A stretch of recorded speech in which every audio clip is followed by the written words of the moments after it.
have a chat with Sinead from Integraflow about hard water, what hard water is, how to tell whether your property is suffering from hard water, and it's just something that probably a lot of you have never thought about and never even given a second thought to it.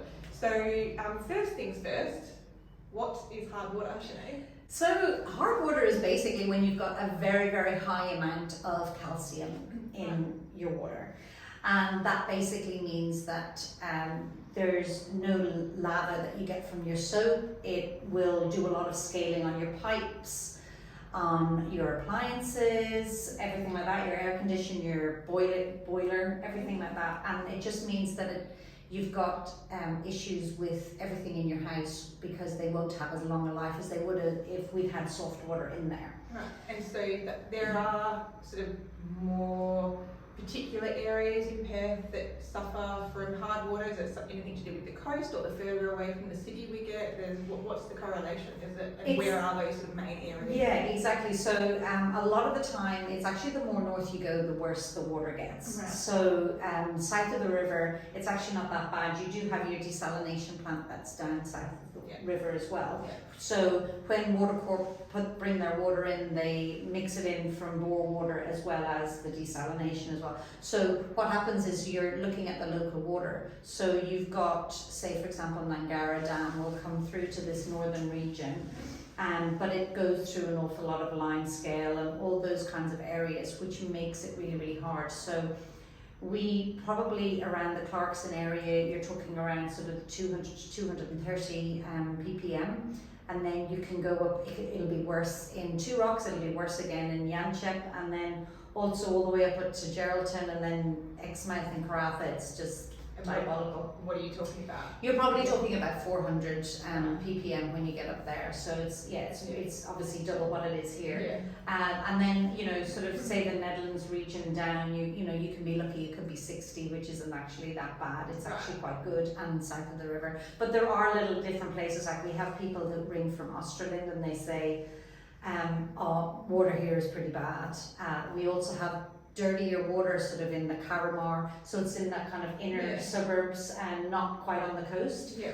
So it's amazing how different the water can be even from suburb to suburb. So there's no rhyme or reason specifically to it. There is a bit of a pattern the further north you go, but for most of the part it can be just dependent on that specific sort of property, and perhaps it does have something to do with the area, but it's worthwhile just having a look at it and then getting you guys out to test the water? Do you do a test to see? Well, we don't really do the test of water because the mains water, we can get the information from each suburb on what the water quality is like from Water Corp, so we don't need to actually visit your house or anything like that. Well, that's good. Which is pretty handy. So if it is something that you're interested in doing, we would give you obviously the information of what it is. Is it an issue that a lot of people that's popular at the moment is black taps? Yeah. A lot of things like that, and they see that scaling so much quicker than they would do with other appliances, and they kind of, it really comes to sort of the front of their minds. I think it's time that we actually do something about this. Yeah.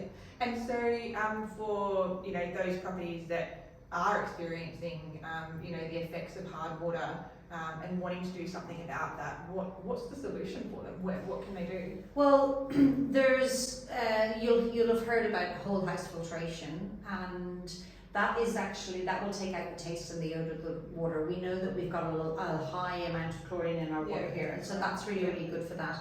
But to actually get the hardness out of the water, you need a water softener. Right. The water softener itself will last for about 8 to 10 years before you need to actually replace the resin in it. Yeah. So it is a very, very long-lasting item. Yeah. There is a lot of maintenance on it. There's not a huge amount, but once you actually buy it, that will mean that there's soft water going into the house and the hard water is going down the drain. So that's pretty good. And so one of the benefits of having a water softener in the property, I'm assuming, is that it increases the lifespan of your appliances, your tapware. Absolutely. Well, you won't get any of that scum. You've got your shower screens that you can have issues with. That won't happen anymore. That is a huge one. Yeah, shower screens. So something that we come across constantly when we're doing routine inspections and final point inspections. So that's a big plus. Definitely.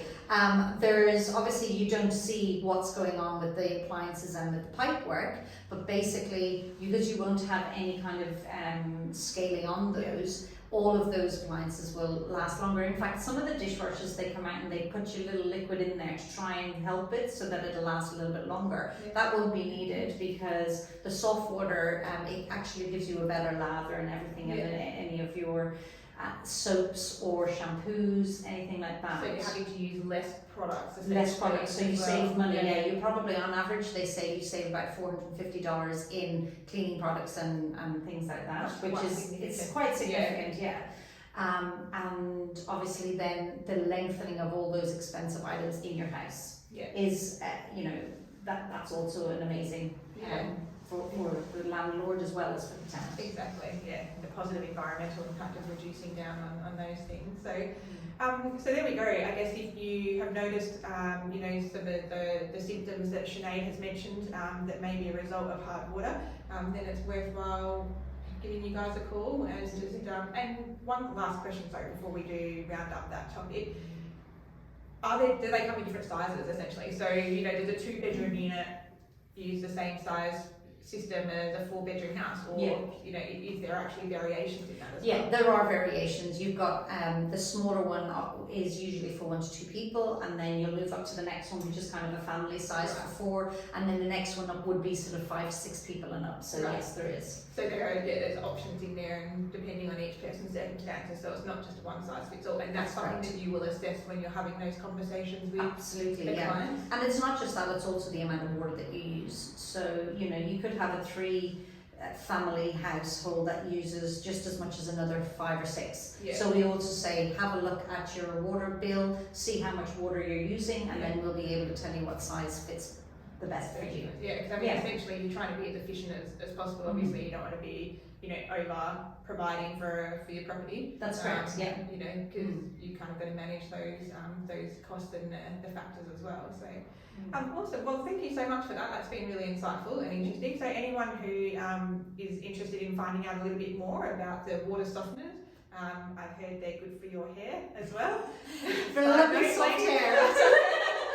So if that is something of interest to you, then Sinead at Integraflow would be very happy to answer any questions you've got. Yes.